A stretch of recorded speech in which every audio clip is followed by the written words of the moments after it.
बुलंदियों पे पहुंचना कोई कमाल नहीं, बुलंदियों पे ठहरना कमाल होता है। नेताजी मुलायम सिंह यादव ऐसी शख्सियत थे जो कि ना तो बुलंदियों पे पहुंचे बल्कि उन्होंने बुलंदी पर ठहरने का भी काम किया, जो कि आज करोड़ों दिलों में राज कर रहे हैं। बात करते हैं प्रोफेसर राम गोपाल यादव जी से। समाजवादी पार्टी के वरिष्ठ नेता हैं, परिवार से संबंध रखते हैं। सर, आज बहुत बड़ा काम होने जा रहा है, एक मेमोरियल तैयार किया जा रहा है जो कि दुनिया का सबसे बड़ा मेमोरियल है। क्या कुछ यादें होंगी नेताजी की? देखिए, नेताजी ने अपनी राजनीतिक यात्रा विधायक के रूप में 1967 में शुरू की थी। तब वो उत्तर प्रदेश विधानसभा के सबसे कम उम्र के विधायक थे 1967 में। उसके बाद वो लंबे अरसे तक उत्तर प्रदेश की विधानसभा के सदस्य रहे। 77 में कोऑपरेटिव मिनिस्टर रहे। उत्तर प्रदेश विधानसभा में नेता प्रतिपक्ष रहे। उत्तर प्रदेश की विधान परिषद में नेता प्रतिपक्ष रहे। और जब मैनपुरी से पहली बार लोकसभा का चुनाव लड़े तो देश के रक्षा मंत्री बने। 90 में पहली बार मुख्यमंत्री बने थे। और उससे पहले जो लोकदल था उसमें ये नेता विरोधी दल थे। कुछ लोगों ने तोड़ फोड़ की और लोगों को लगा कि अब मुलायम सिंह खत्म हो जाएंगे।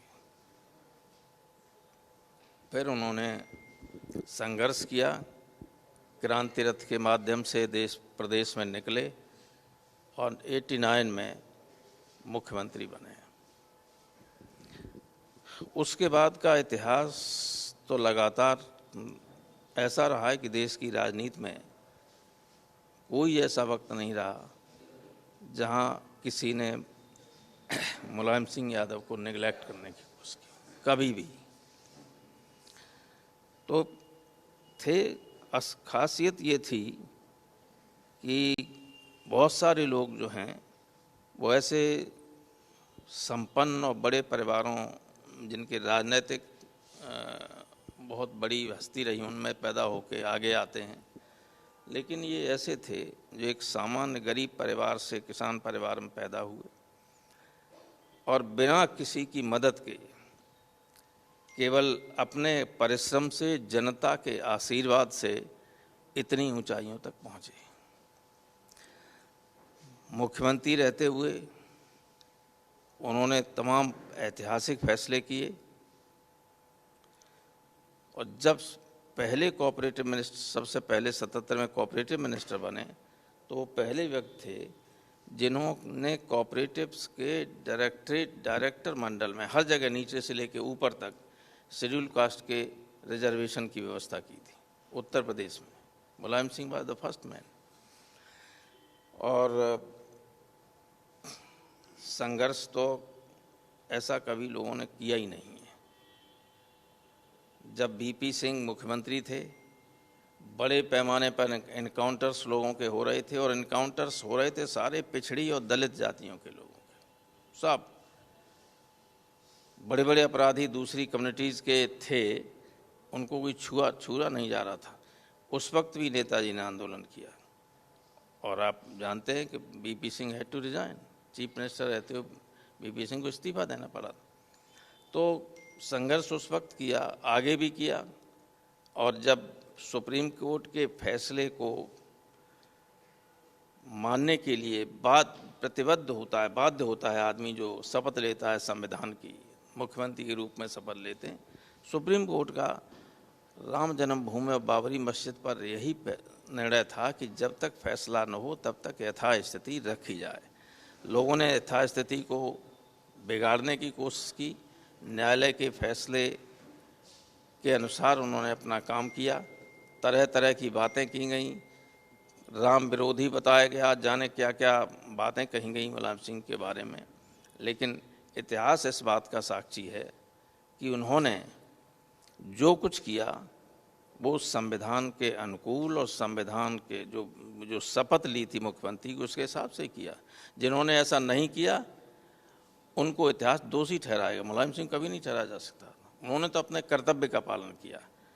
कोई यहाँ बैठे हुए लोग हैं, हम लोग हैं, हमारी पार्टी के लोग हैं, कोई राम विरोधी नहीं है, कोई राम मंदिर के विरोधी नहीं रहे। जिस दिन फैसला कोर्ट का आया उसके बाद सारे लोगों ने उसका स्वागत किया, कोई उसके विरोध में नहीं है। तो प्रचार करते हैं लोग, और नेताजी के खिलाफ तो बड़े बड़े लोग दूसरे हुए, बड़े लोग हुए। बड़े लोग इस दृष्टि में कि बड़े परिवारों से आते थे, इसलिए उनके ऊपर लांछन नहीं लगाते लोग, लांछन लगाते थे जो गरीब परिवार से आने वाला व्यक्ति उसके ऊपर। तो इसलिए नेताजी का एक अपना अलग है, और जो मेमोरियल बन रहा है वो बहुत मनोरम होगा, देखने लायक होगा। और दुनिया में हमने तो कई मेमोरियल, मैं तो अब्राहम लिंकन का मेमोरियल पे जब अमेरिका जाता हूँ तो अवश्य जाता हूँ, क्योंकि वो एक ऐसा व्यक्तित्व था जिसने गुलामी को, दासता को ख़त्म किया। व्यक्ति दास की तरह से रहते थे, उनका अपना कोई अस्तित्व नहीं था अमेरिका में। इसके लिए उन्होंने ख़त्म किया, बिल लाए, संघर्ष किया, युद्ध हुआ अमेरिका में, गृह युद्ध हुआ, और जीतने के बाद, बिल लाने के बाद, बिल पास कराने के बाद उसी वजह से उनकी हत्या हुई।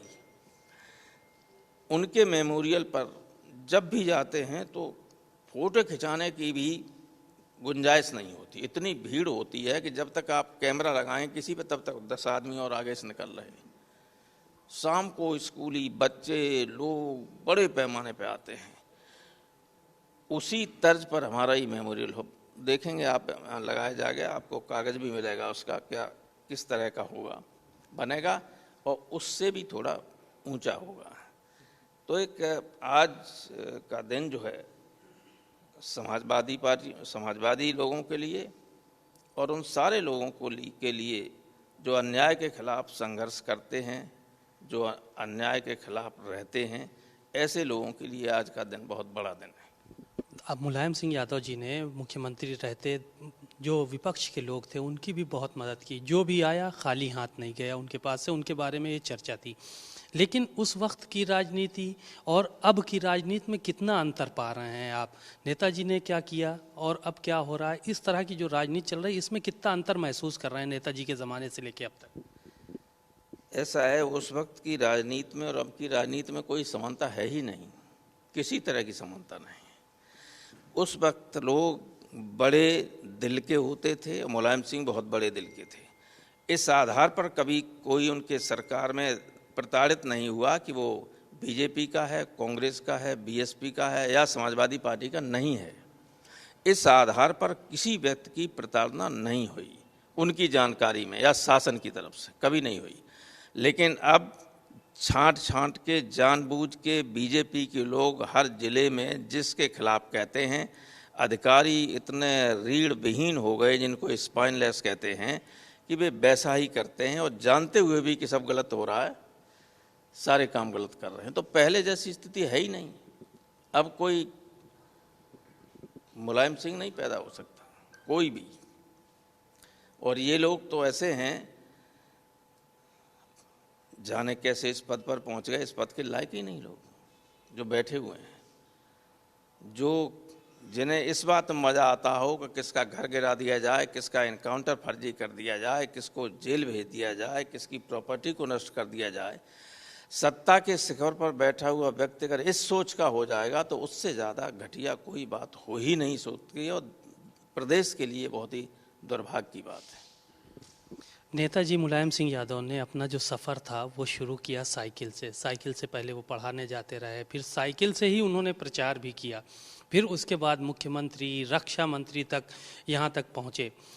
और लेकिन उनको बदनाम किया गया, जैसा आपने जिक्र किया अभी कि बाबरी विध्वंस और राम मंदिर को लेकर आज तक बदनाम किया जा रहा है कि कार सेवकों पे गोली चलवा दी, मंदिरों के जो पुजारी थे उन पे गोली चलवा दी, और इस तरह की बातें आज भी प्रचलित कर रहे हैं भारतीय जनता पार्टी। देखिए, ये उस वक्त भी कर रहे थे संसद में, और जब नेताजी को बर्खास्त किया गया था और मायावती को मुख्यमंत्री बनाया गया था, हाउस में शोर मचा रहे थे, लोकसभा में बहुत ज़्यादा।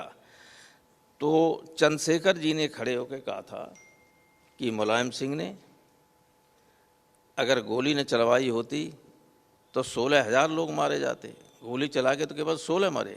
अगर न चलवाई होती 16,000 आप लोगों ने नहीं चलवाई तो मारे गए कि नहीं मारे गए? तो कोई जवाब बीजेपी के पास नहीं था, कोई किसी और के पास नहीं था जवाब।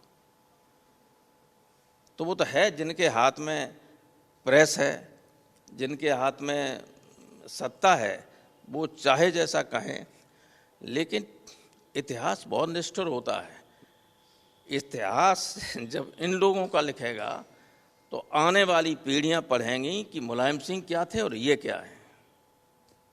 एक आखिरी सवाल और था, जिस तरह से आज की परिप्रेक्ष्य में आपने तमाम बातें की और नेताजी के बारे में तमाम बातें की, स्मारक भी बन रहा है, सारी चीज़ें हो रही हैं, तो नेताजी की जो यादें हैं उनमें क्या क्या सामग्री उनकी रखी जाएगी? क्योंकि ये चीज़ें हैं, आप लोगों ने तो बहुत कुछ संजो के रखा होगा अपने पास, तो क्या क्या वहाँ पे रखा जाएगा?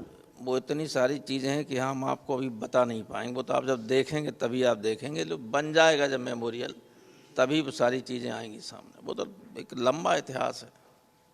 शुक्रिया बहुत बहुत। प्रोफेसर राम गोपाल यादव जी ने बहुत सारी बातें की, नेताजी ने क्या काम किए, शहीदों के शव घर भिजवाए, उन्होंने मुख्यमंत्री रहते क्या क्या फैसले लिए किए और संघर्ष किस तरह से किया, उन सब चीज़ों के बारे में उन्होंने बताया और कहा कि एक शानदार मेमोरियल यहाँ पर बनकर तैयार होगा। कैमरामैन सौरभ के साथ सीमा अब नकवी, भारत समाचार, सैफई।